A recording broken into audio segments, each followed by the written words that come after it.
Uttara milestone স্কুলে যুদ্ধবিমান বিধ্বস্তের মর্মান্তিক দুর্ঘটনায় জারিফ নামের আরও এক শিশুর মৃত্যু হয়েছে।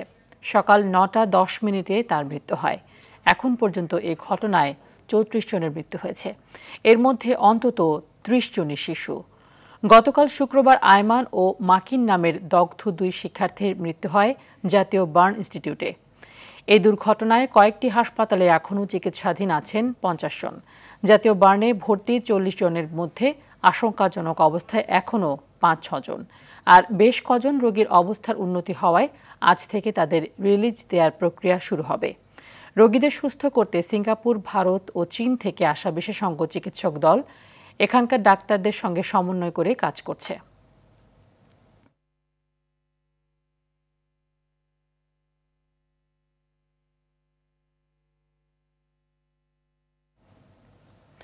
এই মুহূর্তে রাজধানীর জাতীয় বার্ন ইনস্টিটিউটে আছেন সহকর্মী বিপুল দেব রায়। তার কাছ থেকে জেনে নেব দগ্ধদের চিকিৎসা ও সেখানকার সার্বিক পরিস্থিতি।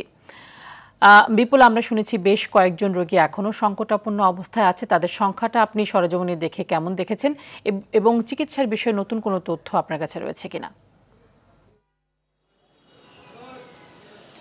হ্যাঁ, তানি আসলে যেমনটা বলেছেন, আজকে সকালে কিন্তু জারিফ গ্রামে ১৩ বছরের একটি শিক্ষার্থী নিহত হয়েছেন। আপনি জানেন যে গতকাল হাসপাতাল কর্তৃপক্ষ জানিয়ে দিয়েছিলেন যে ৪০ জন শিক্ষার্থী যারা চিকিৎসা নিচ্ছেন তার মধ্যে ৫ জনের অবস্থা খুব সংকটাপন্ন। সেই ৫ জনের মধ্যে একজন শিক্ষার্থী জারিফ তিনি মারা গিয়েছেন এবং আমরা এখানকার হাসপাতাল কর্তৃপক্ষ, বিশেষ করে আবাসন সার্জন চিকিৎসক যিনি রয়েছেন শাওন বিন রহমান, তিনি নিশ্চিত করেছেন গণমাধ্যম কর্মীদের। সেই সাথে আরেকটি বিষয় জানিয়ে চাই যে যারা চিকিৎসা নিচ্ছেন তাদের মধ্যেও যারা একটু সংকটাপন্ন তাদেরকে পর্যবেক্ষণ করছেন চিকিৎসকরা, এবং যারা বিশেষ করে সিঙ্গাপুর, চীন এবং ভারত থেকে যে চিকিৎসক দল এসেছেন তারা আজকেও কিন্তু তাদেরকে চিকিৎসা সেবা দেবেন এমনটা আমাদেরকে জানিয়েছেন, এবং তারা এসে আবারও সেই শিক্ষার্থীদের, আহত শিক্ষার্থীদেরকে তারা দেখবেন সেটা আমাদেরকে জানিয়েছেন। সেই সাথে আরেকটি বিষয় জানিয়ে চাই যে এখানে যারা চিকিৎসা নিচ্ছেন তাদের মধ্যে যারা খুব সংকটাপন্ন তাদেরকে আইসিইউতে রাখা হয়েছে, এবং কিছু একটা উন্নতি যাদের হয়েছে তাদেরকে ক্যাবিনে দেওয়া হয়েছে, এবং আমরা যতটুকু জানি ১৫ জন শিক্ষার্থীকে এখন ক্যাবিনে রয়েছেন এবং তাদেরকে চিকিৎসা দেওয়া হচ্ছে। এবং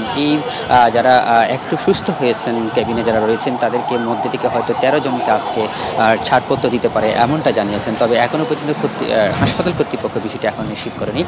আর বিষয়টি যেটা হচ্ছে সেটি হচ্ছে যে আমরা আজকে কিন্তু অন্যান্য দিনের মতো তেমন একটা ভিড় দেখতে পাচ্ছি না এই বার্ন ইনস্টিটিউট হাসপাতালে, এবং যারা অভিভাবক রয়েছেন তাদেরকে আমরা এখনও পর্যন্ত দেখতে পাইনি। সেই সাথে আরেকটি বিষয় সেটি হচ্ছে আজকে যে শিশুটি মারা গিয়েছেন তাকে হয়তো কিছুক্ষণ পর যাদের পরিবারের সদস্যরা যদি আসে সবাই তাকে হস্তান্তর করা হবে লাশটি, এবং পাশাপাশি এখানকার হাসপাতাল কর্তৃপক্ষ প্রতিদিনের মতো আজকেও ব্রিফ করে তাদের সার্বিক বিষয়টি আমাদেরকে জানাবেন এমনটা আমাদেরকে জানিয়েছেন। তো তা নিয়েছিল আমার কাছে সর্বশেষ তথ্য।